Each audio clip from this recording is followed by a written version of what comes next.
Ganun talaga yung mga ano sa generation natin. Yung mga babae pang ano sa din masyadong labas. No?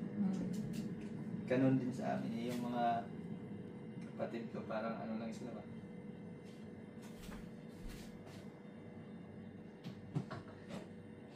Dati sa amin, dapat alas 5, andun ka na sa bahay. Bahay.